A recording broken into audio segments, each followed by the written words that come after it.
And I'm live on Facebook at Top FM Live, and also on YouTube at Top FM Live. I want just to use a few minutes of your time just to break bread up.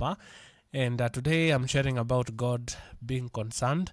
Like he's so concerned about the things that you're concerned about. And then there's the other side of it. He's so concerned about you that he's so concerned about even the things that you don't see as important. Like when you look at the things God is concerned about when it comes to you, manze, there should not be any doubt that God akona ananishughulikia. God akona plan. Ama God akona mimi vile inafaa. Unaget? I want us to look at Matthew chapter 10. And you know, Matthew chapter 10, we're going to focus on verse 30. But just a quick look at what Matthew chapter 10 entails. Jesus sends out the 12. You know, he calls his 12 disciples to him. He gave them authority to drive out impure spirit and to heal every disease and sickness. You know, then we have the names of the 12. And verse 5 says, these 12 just sent out the following instruction. You know, do not go among the Gentiles or enter any town of the Samaritans. Go rather to the lost sheep of Israel. As you go, proclaim this message. The kingdom of heaven has come near. Heal the sick, raise the dead, cleanse those who have leprosy, drive out demons. Freely you have received, freely you give. You know, they are told about gold, silver, etc. And verse 21, you know, Jesus is telling them, brothers will betray brothers to death, and a father his child. Children will rebel against their parents and have them put to death. You will be hated by everyone because of me, but the one who stands firm to the end will be saved. I thought it's important I include that verse there. Maybe there's somebody who feels like, yo, manze, I'm facing a lot of persecution. You know, the one who stands firm to the end will be saved. So stand firm, And verse 29, let me start from 26. So do not be afraid of them, for there is nothing concealed that will not be disclosed, or hidden that will not be made known. What I tell you in the dark, speak in the daylight. What is whispered in your ear, proclaim from the roofs. Do not be afraid of those who kill the body but cannot kill the soul. Rather, be afraid of the one who can destroy both soul and body in hell. Are not 2 sparrows sold for a penny? Yet not one of them will fall to the ground outside your father's care. And verse 30 says, and even the very hairs of your head are all numbered. So don't be afraid, you are worth more than many sparrows. So don't be afraid, you are worth more than many sparrows. And you know, I am a parent, I am a father. I have people who I say I love very much. You know, I'm so concerned about them. Saa ingine hata inabidi unaacha shughuli very important ndio ushughulikia wale unapenda.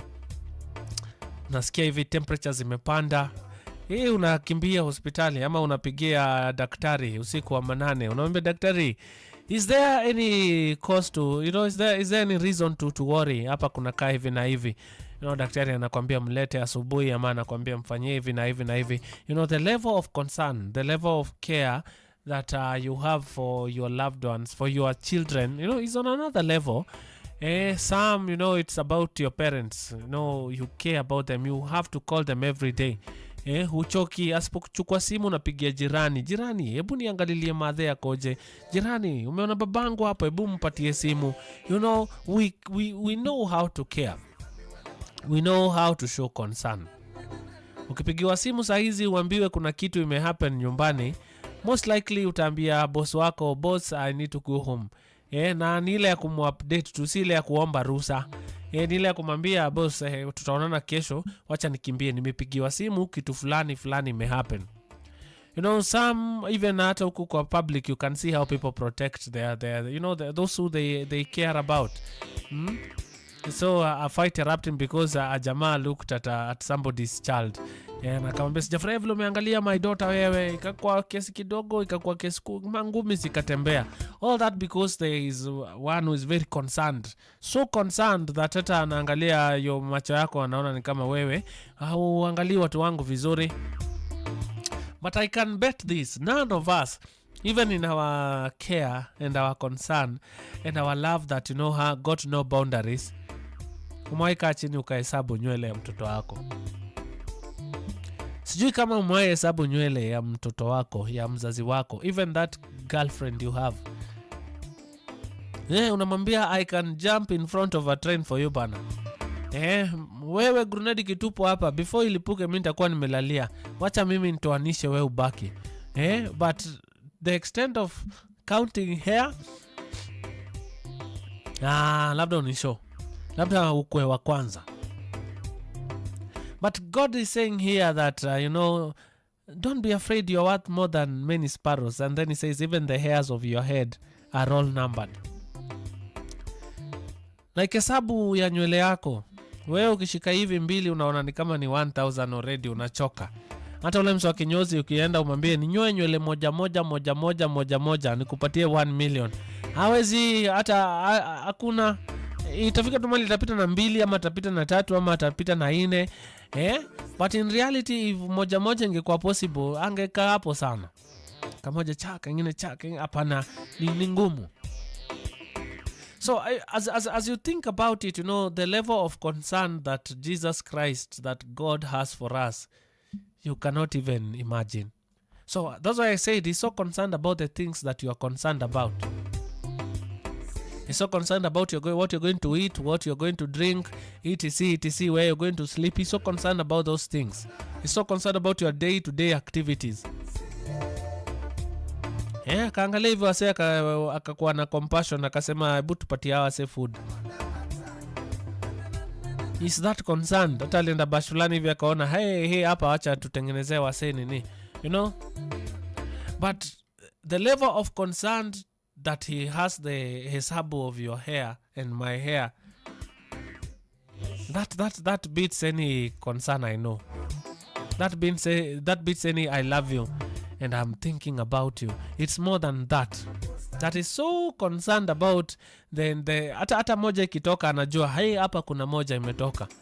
So hata wale wako na upara, and this is jokingly, most likely wakati ilikuwa inatoka moja alikuwa anasema one gone.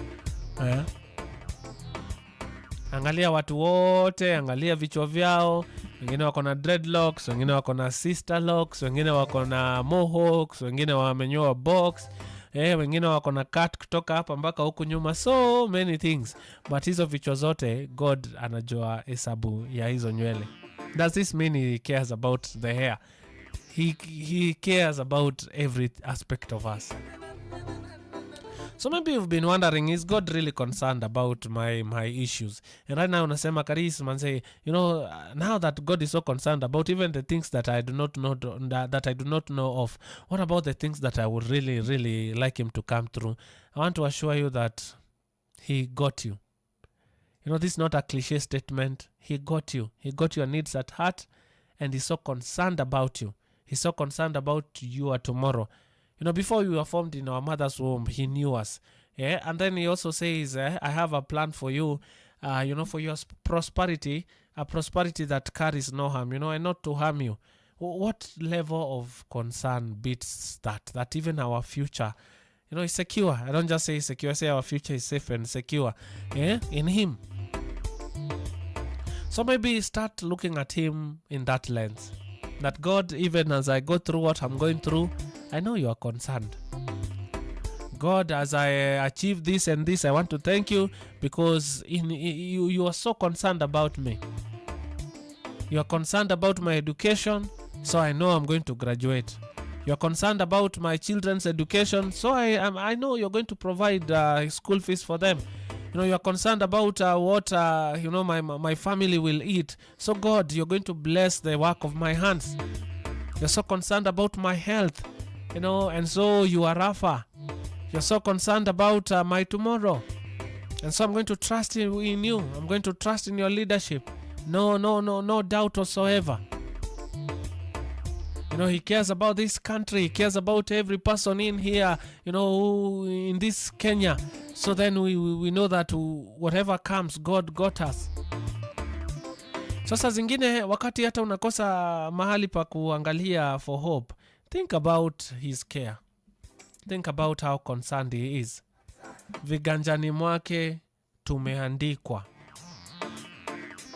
Like uko at the palm of his hand.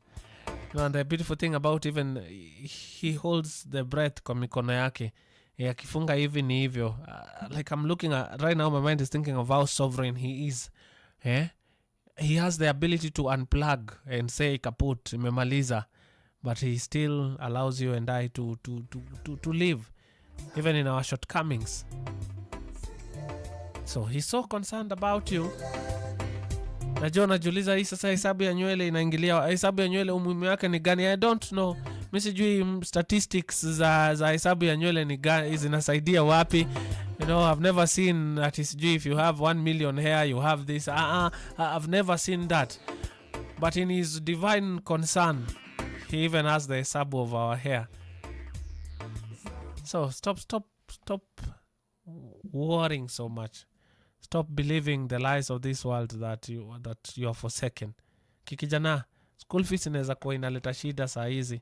Hata labda wengine waligraduate, wewe bado. Unaangalia graduation next time. It will all make sense. Nikushow, ako so concerned about you. Ako so concerned about, you know, the well-being of everything that pertains you. So, if you are worrying, if you are doubting,